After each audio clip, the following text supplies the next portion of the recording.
आदरणीय बाला साहब,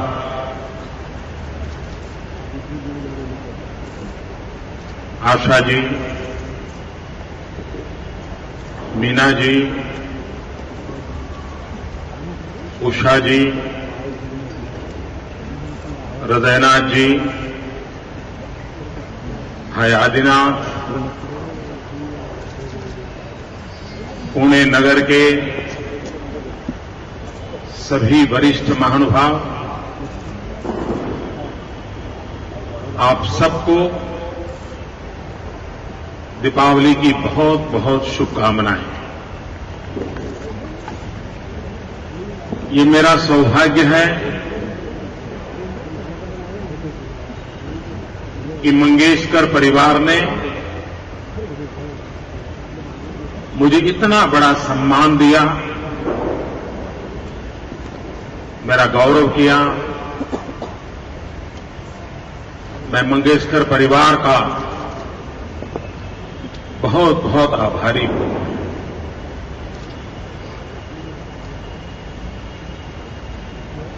दीनानाथ जी मंगेशकर उस नाम में ही दीनहीन पीड़ित उन प्रति भी करुणा का स्वर गूंजता है। उनके प्रति संवेदना का स्वर हमारे कानों तक नई प्रेरणा जगाता है। और ये छोटी बात नहीं है कि अपने पिताजी के स्मरण में क्या किया जाए। जो परिवार स्वर और सूर को समर्पित हो, सारेगमपध के सिवा जिनका कोई मार्ग न हो, सोते बैठते उठते खाते इसी की आराधना की हो, लेकिन उसके बावजूद भी उस करुणा के संस्कार के कारण जिस धरती पर पिताजी ने देह छोड़ा और रुग्ण सेवा के अभाव के कारण छोड़ा, दिल में वो कसक बन के रह जाए और पिताजी को तर्पण सूर संगीत के माध्यम से भी कर सकते थे। वो उनके परिवार की बदौलत थी, लेकिन वो नहीं किया। उन्होंने पिताजी को ऐसी उत्तम श्रद्धांजलि दी कि जिस कारण से वो गए, भावी पीढ़ी में किसी को ऐसी नौबत न आए। इस करुणा में से इस अस्पताल का जन्म हुआ है। जब सामाजिक संवेदना में से कोई बात आती है, जब करुणा से भरी हुई कोई बात आती है, तो मंजिल कितनी ही दूर क्यों न लगे, लेकिन राह सरल हो जाती है। मैंने आज अस्पताल देखा, उसका पहला हिस्सा श्रद्धेय अटल जी के करकमलों से उसका लोकार्पण हुआ।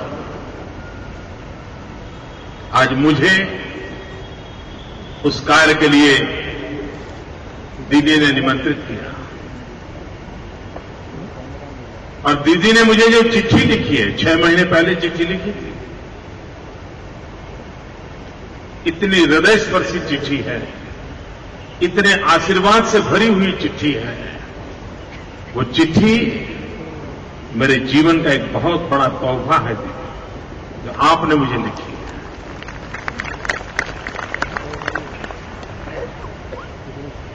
हमारे देश की विशेषता रही है, दुनिया के देशों को राजाओं महाराजाओं ने, सरकारों ने चलाया। यह देश ऐसा है जिसे राजा महाराजा और शहंशाहों ने नहीं बनाया है। इस देश को बनाया है ऋषियों ने, मुनियों ने, आचार्यों ने, भगवंतों ने, ज्ञानियों ने, विज्ञानियों ने, शिक्षकों ने, सैनिकों ने। उन्होंने इस देश को बनाया। यहां समाज शक्ति सर्वोपरि रही है। राजशक्ति हमेशा समाज शक्ति से एक पैर नीचे रही है। यही हमारे सामाजिक जीवन की ताकत रही है। और उसके कारण जहां सरकारें नहीं पहुंच पाती हैं, वहां समाज अपने बलबूते पर पहुंच करके दिखाता है। और इसी के कारण आज हिंदुस्तान के किसी भी कोने में जाएंगे, कहीं गौशाला देखेंगे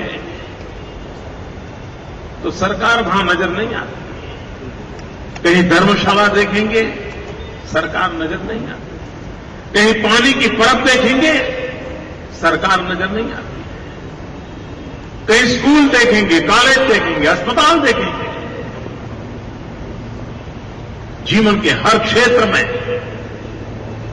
हमारे यहां समाज शक्ति का ही योगदान रहा है। और यह देश तभी आगे बढ़ सकता है जब हम समाज की शक्ति को स्वीकार करें, समाज शक्ति को उजागर करें, समाज शक्ति को श्रेष्ठता प्रदान करें। और अगर हम 125 करोड़ की हमारी जो जनशक्ति है उसी का अगर साक्षात्कार कर लें, भाइयों बहनों, मैं बहुत विश्वास से कहता हूं यह देश दुनिया में सिरमौर हो सकता है। दुनिया की कोई ताकत इस देश को दबा नहीं सकती।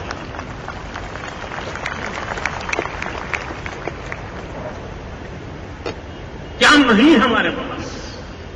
आज धनतेरस का पावन पर्व है और आज डॉक्टर धनंजय जी कैसे कह रहे थे कि धन्वंतरी के प्राकट्य का दिवस भी है। समुद्र मंथन से और हिंदुस्तान में उस जमाने में सर्जरी का प्रणेता अगर कोई थे तो धन्वंतरी थे। और मित्रों, कभी कभी आज के विज्ञान को देखते हैं तो लगता है कि हमारे पूर्वजों के पास क्या नहीं था। आज प्लास्टिक सर्जरी की चर्चा होती है, लेकिन कभी गणेश की कल्पना देखिए, शरीर मनुष्य का, माता हाथी का, ये कभी तो प्लास्टिक सर्जरी हुई होगी। कुछ तो होगा हमारे पूर्वजों के पास। कर्ण, कहते हैं कर्ण मां के कोख से जन्म नहीं लिया। कर्ण का जन्म आज जो जेनेटिक साइंस की चर्चा हो रही है, अगर उस जेनेटिक साइंस का रूप देखना है तो कर्ण की कल्पना में पड़ा हुआ है। आज लोग इसका विवाद कर सकते हैं और उसमें भी मेरा जैसा बोले तो 3 दिन टीवी पर डिबेट चलती रहती है कि मोदी ने सही कहा, मोदी ने गलत कहा। लेकिन आज जिस भाषा में चीजें बोली जाती है, विज्ञान जिस टर्मिनोलॉजी को लेकर के आता है, अगर हम हमारे पूर्वजों के ज्ञान को अगर तराशने लगे तो कहीं न कहीं जोड़ मिल जाता है। जिस धरती पर शास्त्र कहते हैं कि हमारे यहां ऋषियों की, मुनियों की आयु किसी 200 साल, 500 साल, 800 साल, 1000 साल, इसका वर्णन आता है।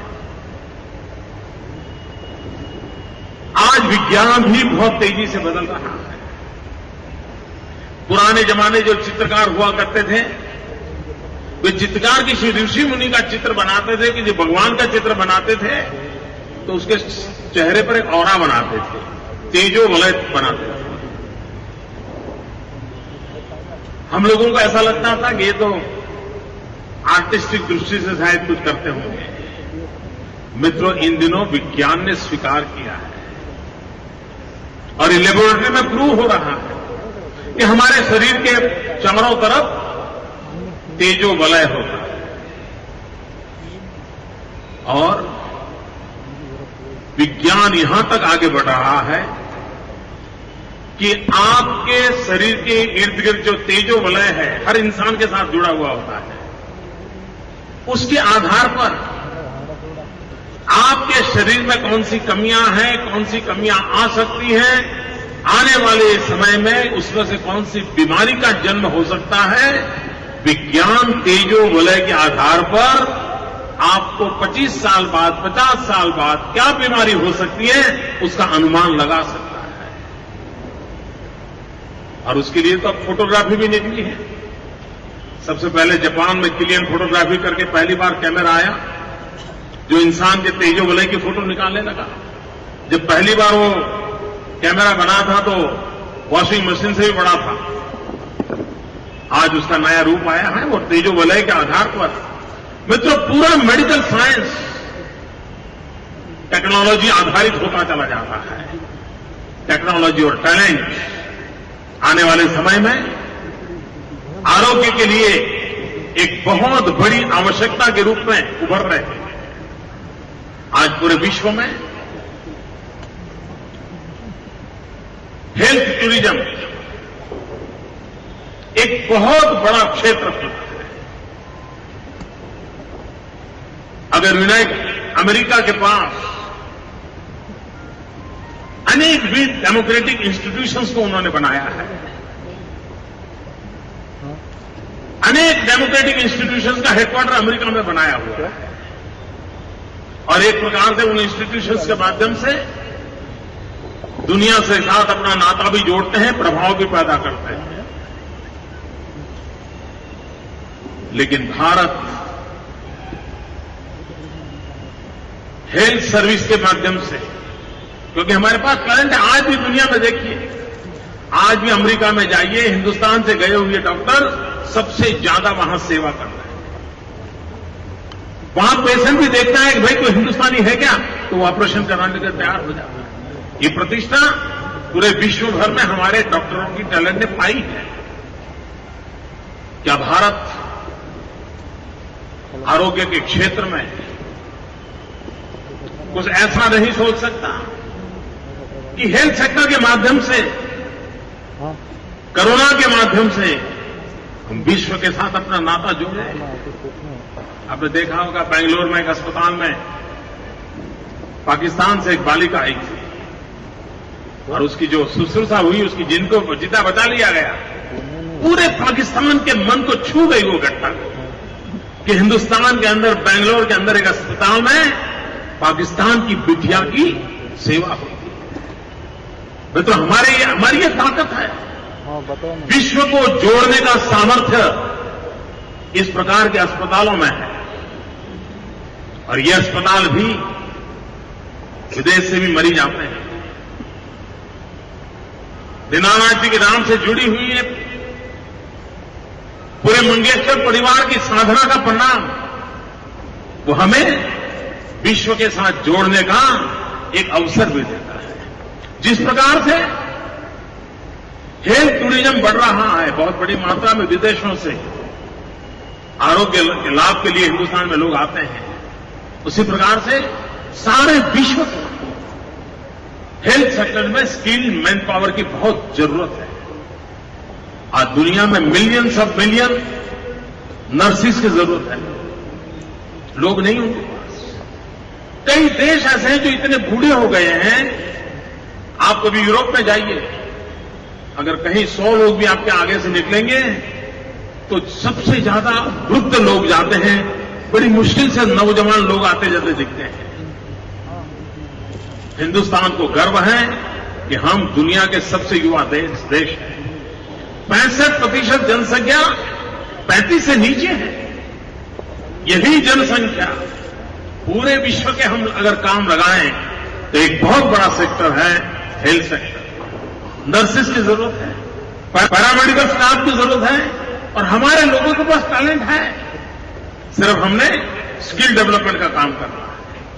अगर हमने स्किल डेवलपमेंट की ओर बल दिया और हमने टारगेट किया कि हम दुनिया में हमारे इस मैन पावर को भेजेंगे जो करुणा, सेवा, दया, ममता, ये जो हमारे डीएनए है, उसी को लेकर के दुनिया में जाए, मरीज ठीक भी होगा, दुनिया हमारे साथ जुड़ भी जाएगी, और इसी सेक्टर के माध्यम से विश्व में हम अपनी जगह बना सकते हैं। हमारे नौजवानों को रोजगार मिल सकता है।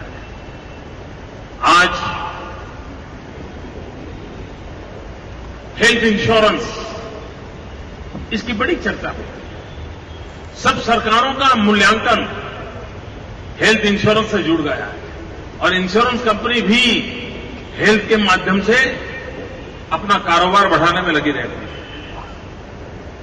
मैं हेल्थ इंश्योरेंस को मैं नकारता नहीं हूं, लेकिन इस देश के सामान्य से सामान्य नागरिक को, गरीब से गरीब को हेल्थ एश्योरेंस चाहिए। सिर्फ हेल्थ इंश्योरेंस से नहीं चाहिए, हमें हेल्थ एश्योरेंस चाहिए। कितना ही गरीब कोई इंसान क्यों न हो, वो डॉक्टर के बिना, दवाई के बिना अपने जीवन में मृत्यु को प्राप्त करें, ये स्थिति कभी मंजूर नहीं हो सकती। एक ऐसा क्षेत्र है जिसमें बहुत सारी चैलेंजेज हमारे साथ, ह्यूमन रिसोर्स डेवलपमेंट। आज हमारे पास जो मेडिकल कॉलेजेज हैं, नर्सिंग कॉलेजेज हैं, उसमें जो मैन पावर तैयार हो रहा है, अगर उस गति से हम आगे बढ़ेंगे तो शायद किसी पेशेंट को, डॉक्टर को ढूंढना होगा तो 2-2, 4-4 महीने के समय के पहले अपॉइंटमेंट नहीं मिलेगी, तब तक तो उसका क्या होगा। हमें मेडिकल कॉलेजेस की जाल बिछानी पड़ेगी, हमने नई पीढ़ी के डॉक्टरों को तैयार करना होगा, और उसमें भी अब समय रहते बदलाव की जरूरत मैं देख रहा हूं। आज हर एक के पास मोबाइल फोन है। दुनिया के कई देश हैं जिन्होंने हेल्थ केयर के लिए मोबाइल फोन को एक ताकतवर रूप में इंस्ट्रूमेंट के लिए डेवलप किया है। आपका मोबाइल फोन आपका हेल्थ का भी इंडिकेटर बन सकता है। बहुत तेजी से इसका, और हिंदुस्तान मोबाइल फोन का जो कारोबार हिंदुस्तान में वो सबसे ज्यादा है। हम टेक्नोलॉजी को ला सकते हैं। गांव में जो डॉक्टर है, जो रोजमर्रा की बीमारियों से जिसका नाता रहता है, पुराने जमाने में वैद्यराज उस काम को कर लेते थे, क्यों न हम 3 साल के कोर्सेज डेवलप करें और उनको मेडिकल प्रैक्टिस के लिए कोई इजाजत दें। इतनी चीजों को आप कर सकते हो। जब तक हिंदुस्तान के गरीबों के लिए इस प्रकार की व्यवस्थाओं को विकसित नहीं करते, तब तक सामान्य मानवी को उसकी सुविधा नहीं मिलेगी। जितनी जरूरत एक बीमार के लिए होती है, उससे ज्यादा जरूरत हेल्थ केयर की एक तंदुरुस्त के लिए चाहिए। और इसलिए हमारे देश में प्रिवेंटिव हेल्थ केयर के विषय में एक जो सोशल कॉन्शियसनेस चाहिए, उसका अभाव हमें बहुत परेशान कर रहा है। हम हमारे नागरिकों को शुद्ध हवा दे रहे हैं, हम हमारे नागरिकों को पीने का शुद्ध पानी पहुंचा रहे हैं, हम हमारे नागरिकों को आहार में बैलेंस आहार देने में सफल हुए हैं। अगर ये हम नहीं होते हैं तो हम बीमारी को एक प्रकार से न्योता देते हैं। मैं अहमदाबाद में एक बात के लिए हम बहुत शिकायत सुनते। दुनिया के सबसे एयर पॉल्यूटेड सिटी में हमारे अहमदाबाद का नाम पहले 5 में आता है, और सर्दियों के दिनों में छोटा बच्चा हवा के कारण उसकी जो आंखें जलती थी वो रात रात रोता है। यानी हम जैसे लोगों के लिए भी अगर स्कूटर पे जा रहे हैं तो आंख में से पानी निकलता है और उसका कारण था एयर पॉल्यूशन। मिट्टी के तेल से, केरोसिन से रिक्शाएं चलती थी, धुआं फैलता था। मित्रों, हमने इसको पीड़ा उठाया, कुछ रास्ता खोजे। हमने ऑटो रिक्शा वालों को बुलाया, उनको संगठन को समझाया, सीएनजी को लाए और मुझे आज गर्व है मित्रों कि हम उसके कारण एयर पॉल्यूशन को नीचे लाने में बहुत बड़ी सफलता प्राप्त की है, जो सीधा सीधा हेल्थ सेक्टर को फायदा दिया। पीने का शुद्ध पानी, हमारे यहां पीने का पानी इतना फ्लोराइड युक्त रहता था, हम सर्वसम्मति में नर्मदा का पानी लाए। मित्रों, अटल जी का एक सपना था, नदियों को जोड़े। अगर नदियों को जोड़ने के काम में हम सफल होते हैं और हिंदुस्तान के नागरिक को पीने का शुद्ध पानी अगर हम पहुंचाते हैं तो हमारी हेल्थ की काफी समस्याओं को हम सिर्फ पानी से सुलझा सकते हैं, दवाई की जरूरत नहीं पड़ेगी। पानी में यह ताकत है। और एक सरकार के लिए हेल्थ सेक्टर की जब चिंता करता है तो उसको प्रिवेंटिव मेजर्स के लिए भी उतनी ही चिंता करने की आवश्यकता होती है। आज हमने नर्मदा नदी से पानी उठाया है। मित्रों, दुनिया की सबसे लंबी पाइपलाइन की ग्रिड आ गई हमने शुद्ध पानी पहुंचाने की। 9,000 गांवों में पीने का शुद्ध पानी नर्मदा की पाइपलाइन से पहुंचाते हैं। और पाइप की साइज भी छोटी नहीं है। आप परिवार के साथ मारुति में बैठ करके उस पाइप के अंदर कार चला करके निकल सकते हैं। ये साइज की पाइप है, सैकड़ों हजारों किलोमीटर डाली और इसी 8-10 साल में काम किया है। क्यों? लोगों को पीने का शुद्ध पानी मिले,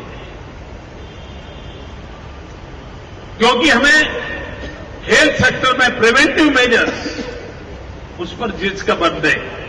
तो Gujarat is the first state in the country जिसने फोर्टिफाइड आटा, फोर्टिफाइड तेल, फोर्टिफाइड नमक उसका इनिशिएटिव लिया ताकि गरीबों को खाने में जो कमियां हैं उसके अंदर एक रेजिस्टेंस पावर आए और उसका हमें लाभ भी मिल रहा है।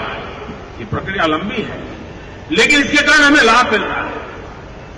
जितनी आवश्यकता हेल्थ सेक्टर में अस्पताल की जरूरत है, उतनी ही हेल्थ सेक्टर में ह्यूमन रिसोर्स डेवलपमेंट की है।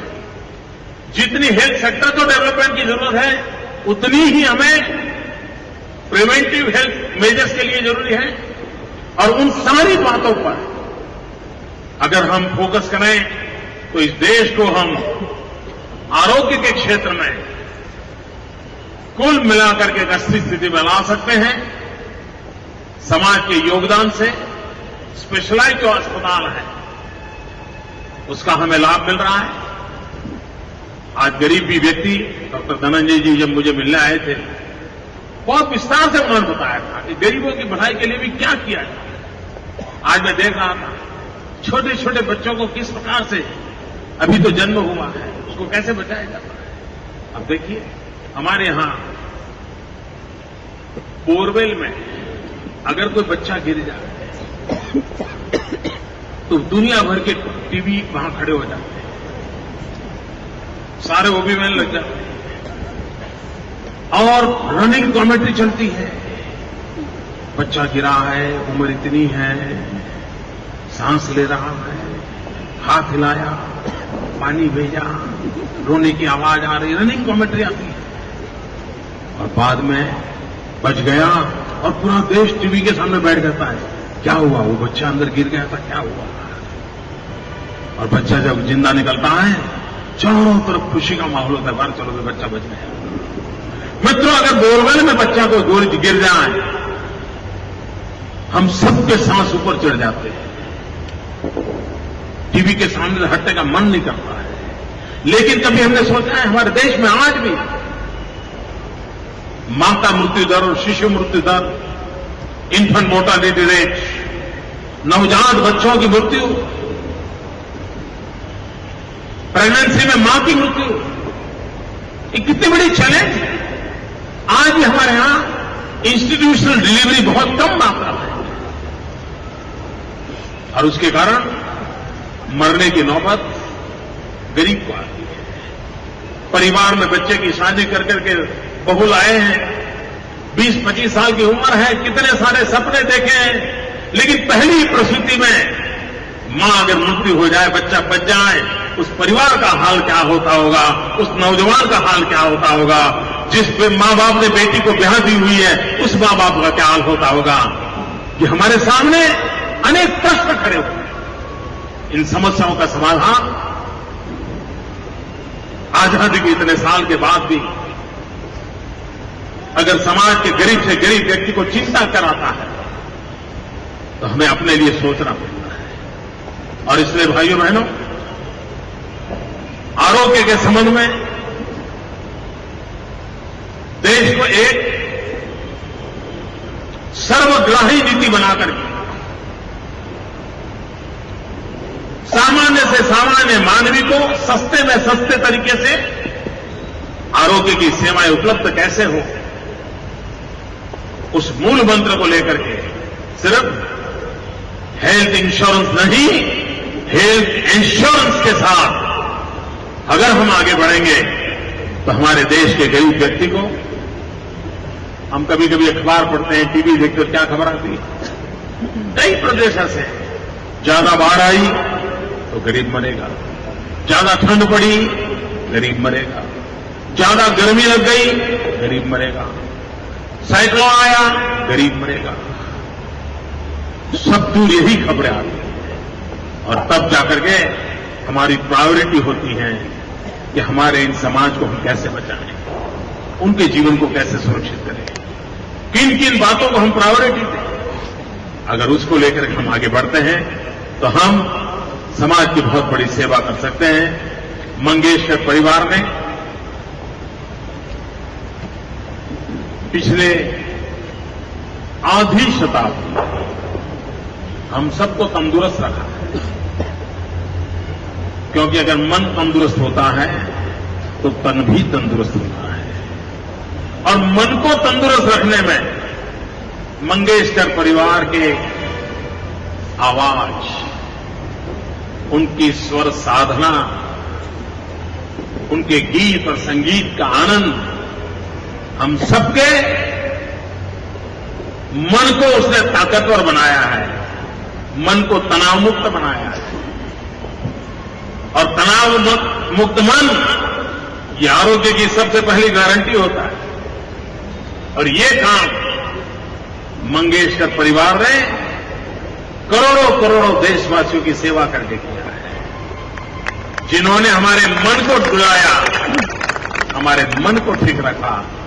लेकिन अगर हमारे तन को गड़बड़ हुई तो भी उन्होंने व्यवस्था रखी है। इसलिए हमें तन और मन से और खुद के धन से जो सेवा की है, इसलिए मैं मंगेशकर परिवार का, पूज्य दीदी का, रवीना जी का, सभी बहनों का अंतःकरणपूर्वक अभिनंदन करता हूं।